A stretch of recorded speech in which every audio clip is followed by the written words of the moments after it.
Assalamualaikum, Football United ringan amatiran ala gua hari Selasa malam waktu Eropa, berarti hari Rabu dini hari waktu Indonesia. Manchester United akan melakoni laga melawan Charlton Athletic ya di babak em, perempat final Piala Carabao. Menurut gua Carabao Cup ini memiliki ada peluang lah Manchester United untuk bisa meraih trofi setelah cukup lama ya, beberapa musim Manchester United tanpa trofi. Nah, menghadapi Charlton Athletic, tentu saja Manchester United ini kan lebih diunggulkan, tapi harus dilihat di babak sebelumnya Manchester United menang 2-0 menghadapi Burnley, tapi Charlton Athletic ini menyingkirkan tim dari Premier League Brighton Hove Albion 4-3 dengan drama adu penalti. Ini merupakan 5 pertandingan terakhir dari kedua tim. Manchester United luar biasa menyapu bersih semua pertandingan dengan kemenangan. Bahkan dari 5 pertandingan ini hanya kebobolan 1 gol ketika menghadapi Everton ya.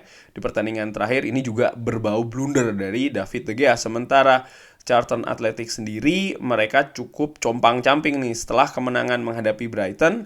Mereka seri lalu kalah menghadapi Oxford dan terakhir mereka mampu menang menghadapi Portsmouth. Charlton Athletic sendiri ini berada di League One, artinya di bawah Premier League itu kan Championship, di bawah Championship, nah itulah dia League One. Bahkan peringkatnya sekarang ini sedang berada di papan tengah, tepatnya di peringkat ke-17 ya, dengan nilai 28. Ketika menghadapi Brighton, ini merupakan formasi yang diterapkan oleh Charlton Athletic. Mereka menggunakan 5-4-1 dengan lebih banyak menempatkan pemain di daerah pertahanannya sendiri alias bermain bertahan ya. Ini menempatkan betul-betul pemainnya di daerah sendiri dengan sangat rapat, dan tentu saja dengan demikian maka ball possession ketika menghadapi Brighton ini lebih dikuasai oleh Charlton Athletic. Total shot, peluang dan lain-lain ini lebih banyak oleh Brighton, tapi Brighton ya tidak klinikal. Yang menarik sebenarnya juga dari sisi passing akurasi, di mana akurasi passing dari Charlton Athletic ini cukup buruk, bahkan angkanya hanya di 57%. Mereka mayoritas ini bermain dengan bola-bola panjang dari belakang langsung ke depan ya. Karena gue bisa bayangkan mereka bermain bertahan, menumpuk pemain betul di daerah sendiri. Ketika mendapatkan bola langsung buang ke depan. Ketika mendapatkan bola langsung buang ke depan. Nah, duel swan, aerial swan dan lain-lain ini lebih banyak didominasi oleh Brighton. Menurut gue kelemahan Brighton di pertandingan ketika menghadapi Charlton ini adalah mereka tidak bisa menemukan solusi di lini depan. Ini merupakan catatan bagi Manchester United karena bukan tidak mungkin dan peluangnya sangat besar sekali Charlton Athletic yang ketika bermain menghadapi Brighton itu bermain di kandang sendiri, dan kali ini mereka akan bermain di Old Trafford.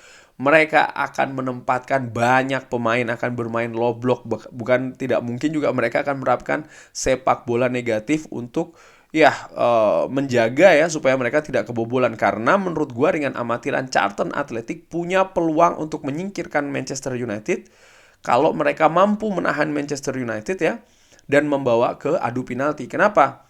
Sebelum adu penalti secara di atas kertas presentasi pasti tentunya Manchester United lebih unggul nih.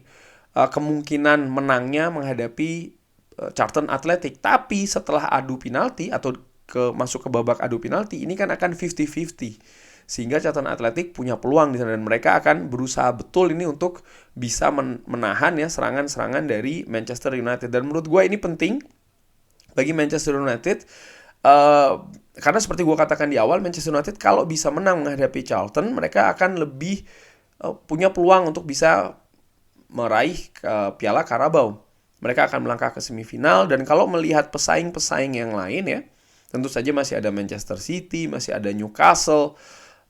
Tapi menurut gue tentu saja di babak selanjutnya kalau Manchester United mampu menyingkirkan Charlton, tantangan akan besar. Dan di sana menurut gue poinnya nih, kalau Manchester United bisa melangkah lebih jauh lagi, mereka pasti peluangnya juga untuk bisa mendapatkan trofi, katakanlah demikian, ini juga akan lebih besar lagi.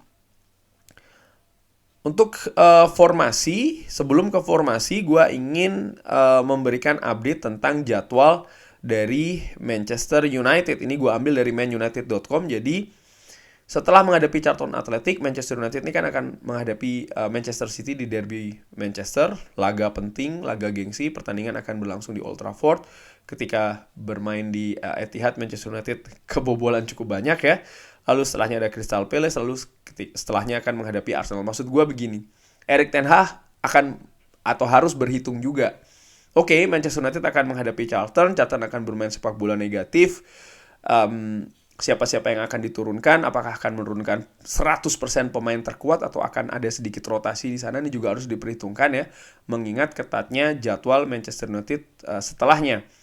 Nah, gua seperti biasa ada prediksi dan juga pengharapan. Prediksi gua, Manchester United akan bermain seperti biasa 4-2-3-1, Tommy Heaton di penjaga gawang, Wan-Bissaka, Varane, Lisandro Martinez, Luke Shaw, Casemiro mungkin akan berduet dengan Fred, dan 3 sebagai gelandang serang. Di kanan ada Anthony, Bruno Fernandes, Rashford, dan di depan ada Anthony Martial. Ini bisa saja melihat bagaimana biasanya Erik ten Hag ini memainkan tim terkuatnya di hampir seluruh kompetisi, karena prinsip dari Erik ten Hag adalah hanya pemain yang siap saja ya untuk menunjukkan performa yang baik, itu yang ditunjukkan, bukan pemain yang menambah pengalaman dan lain-lain. Ini menurut Erik ten Hag tidak, tapi betul-betul pemain yang paling siap. Tapi menurut gua, harapan gua ini yang akan diturunkan. Aaron Wan-Bissaka, Harry Maguire ya, karena ya Harry Maguire beberapa pertandingan terakhir menurut gua tampil cukup bagus, dan kita akan menghadapi Charlton Athletic di mana Charlton akan tampil bertahan nih menurut gue. Dan Harry Maguire yang beberapa kali juga cukup bagus dalam melakukan overlap, ini bisa menjadi solusi di depan.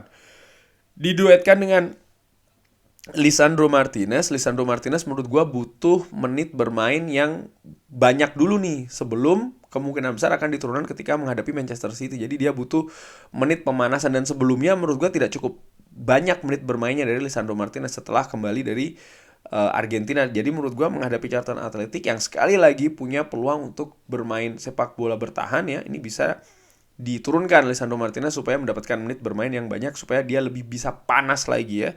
Sementara di kiri menurut gue Tyrell Malacia bisa diturunkan di sana dengan menyimpan Luke Shaw. Tyrell Malacia tentu saja juga menurut gue cukup bagus ofensifnya, dan juga bagaimana transisi bertahan dari menyerang ya, cukup cepat juga. Jadi menurut gue ya Luke Shaw bisa diistirahatkan. Di tengah Scott McTominay berduet dengan Fred menurut gue, dengan karakteristik yang berbeda antara Casemiro dan juga Christian Eriksen. Scott McTominay menurut gue dengan kemampuannya juga ikut membantu serangan, mencari solusi di depan, beberapa kali dilakukan, bahkan dari musim yang lalu menurut gue bisa ditunjukkan lagi. Kemarin sudah mendapatkan menit bermain ketika menghadapi Everton, menghadapi Charlton Athletic, menurut gue bisa dimainkan dari awal dan mengistirahatkan Casemiro. Pun juga Fred dimainkan dari awal menggantikan Christian Eriksen ya, tujuannya supaya Christian Eriksen tampil lebih fresh lagi, karena di beberapa pertandingan terakhir nampak sering kelelahan, kehabisan bensin, kurang lebih demikian. Dan Fred juga menurut gue cukup bagus,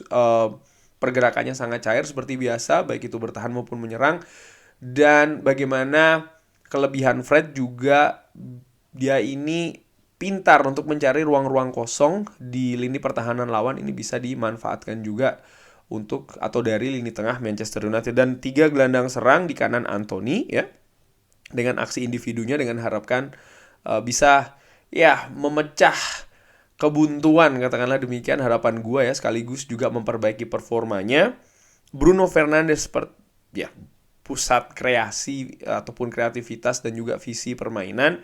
Di sebelah kiri mungkin Alejandro Garnacho bisa diturunkan dari awal, dan di depan Anthony Martial. Pemain-pemain lain seperti Marcus Rashford ya kan, lalu juga Christian Eriksen, Casemiro, ini bisa disiapkan untuk diturunkan seandainya memang ada kebuntuan di permainan. Tapi harapan gue itu jangan sampai terjadi sih, mudah-mudahan ya. Dan prediksi skor menurut gue, kalau Manchester United bisa tampil solid, tidak melakukan kesalahan-kesalahan seperti ketika menghadapi Everton contohnya, Dan kalau Manchester United bisa unggul cepat, menurut gue ini penting ya. Karena ini tentu saja akan merubah jalannya permainan. Kalau seandainya Manchester United unggul duluan, Charlton Athletic mau nggak mau dia tidak bisa bermain terlalu bertahan nih. Mereka harus terbuka sedikit demi sedikit. Dan kalau Manchester United bisa unggul lagi, mau nggak mau Charlton Athletic harus bermain betul-betul terbuka.